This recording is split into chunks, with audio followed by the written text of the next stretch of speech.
Welcome to the Empty Cup. I'm Tsering Padron, and this podcast is a small pause in the middle of our busy lives. A moment to look more closely at our mind, at our reactions, our fears, our hopes, and also the possibility of meeting life with more clarity and kindness. And these reflections are not about having the right answers.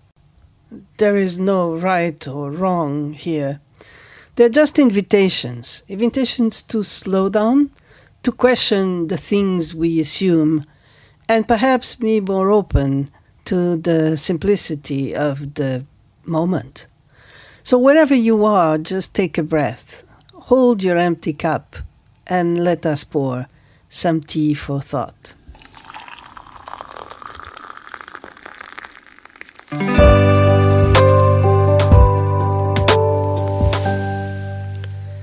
Today I thought we could talk about detachment, because detachment is often misunderstood. It is not avoidance, nor indifference, not a way of withdrawing after being hurt. It is certainly not an excuse to escape commitment or responsibility, and yet it is often used in that way. A way of stepping back, of protecting oneself, or of not feeling too much. But that's not detachment. That is distance. That is defense. Detachment is actually something else, something closer to sovereignty. It arises naturally when we begin to live more from within, rather from the sense of being separate and incomplete. Because most of the time, without noticing, we live as if something were missing, something quite unresolved, not quite fulfilled, like a hole at the core of our sense of self, an existential lack. And from that feeling, we turn outward, of course. We look for completion in relationships, in recognition, in outcomes, even in material belongings. We expect something or someone to settle that quiet unease, to fill what feels incomplete. And so we lean, we seek, we negotiate, sometimes in a subtle way, sometimes in a forceful way.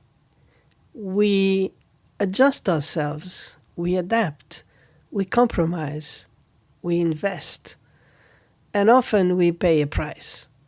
Sometimes it's a small one, and sometimes it's an exorbitant one. Because the more we depend on something outside, the more fragile we become.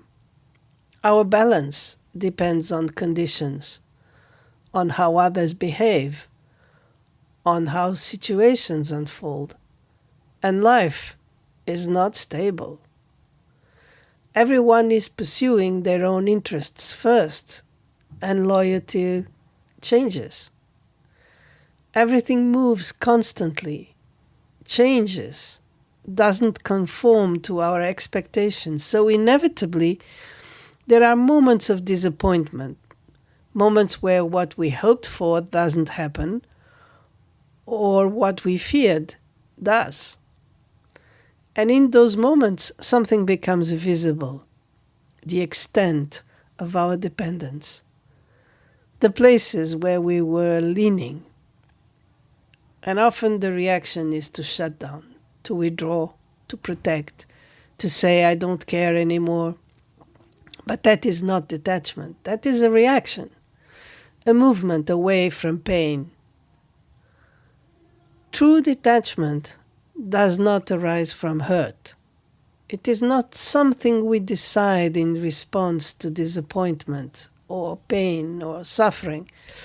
It comes from a much deeper shift, a shift in orientation.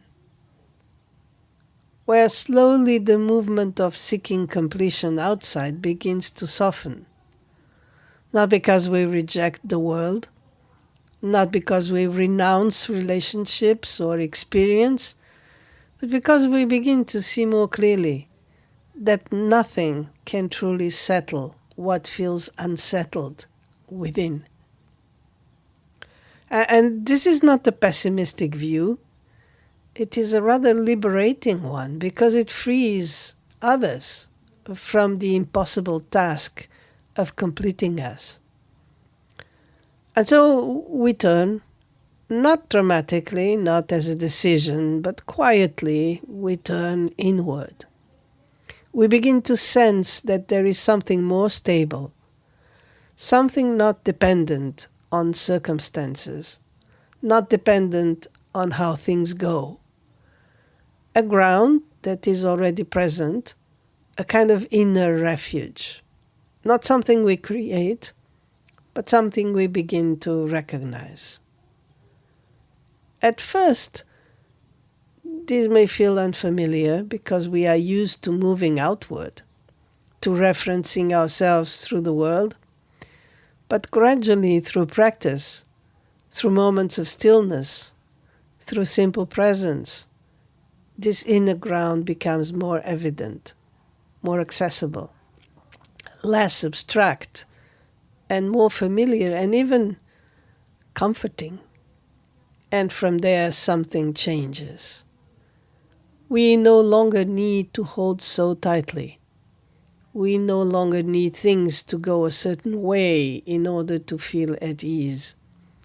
We can engage fully, genuinely, but without the same tension, without the same need. And this is where detachment appears. Not as something we do, but as something that is already there when the grasping softens. Detachment is not distance. It is not coldness. It is not a refusal to connect. It is a freedom within connection. A way of being with others without needing them to hold a particular role, without needing them to confirm something about us, without needing them to complete us. And this changes completely the quality of relationship. Because when we are no longer seeking to extract something, something else becomes possible. A different kind of presence, a different kind of love, less transactional, less dependent, and more open and generous. Because we are no longer relating from lack, but from a sense of enoughness. And this does not make us passive.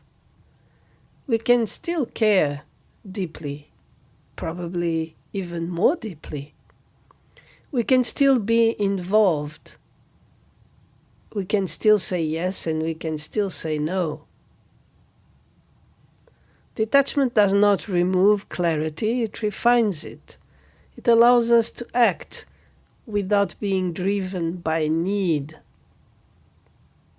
and to be more aware of other people's needs because ours are not our first priority anymore.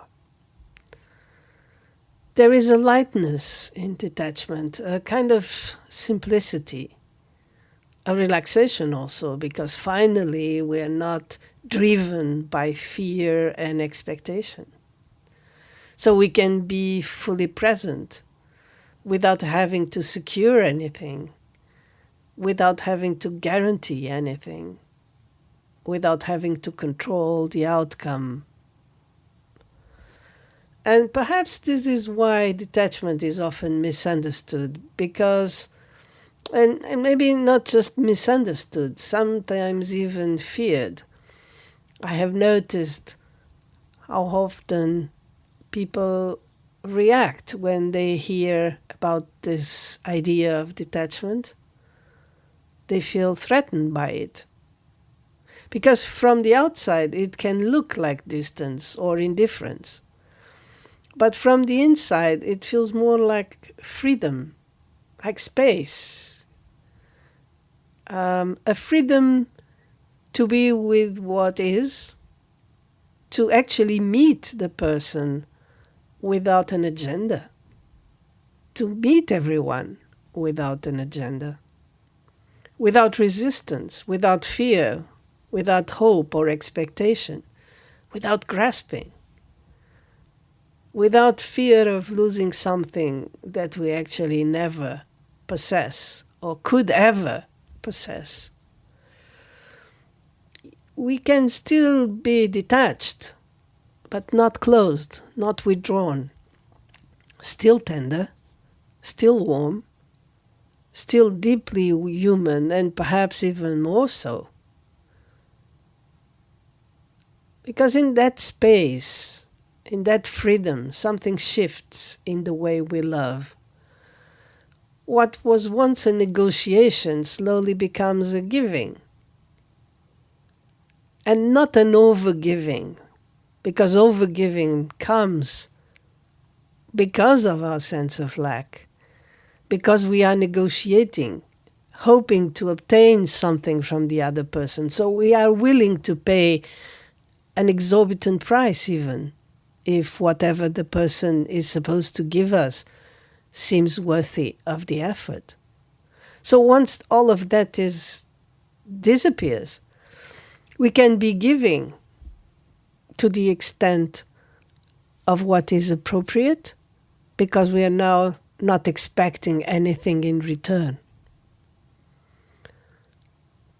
What was once dependent now is just open. It's more unconditional.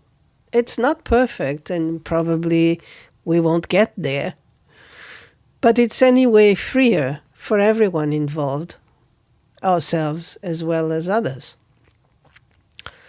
And so, the idea is simple. We're not trying to become detached. We're not forcing distance, but we are beginning to notice where we are leaning, where we are expecting, where we are holding, and gently let that soften, appease the fear, and return again and again to that quieter ground within, where nothing needs to be added and nothing needs to be secured, where there is far more love than fear. And this is it. Until the next time, let's keep our cups empty and our hearts open. And one very last thing, if you would like to comment on these episodes or make suggestions, ask questions, or just connect, you can reach me through email at tseringpaldren@gmail.com.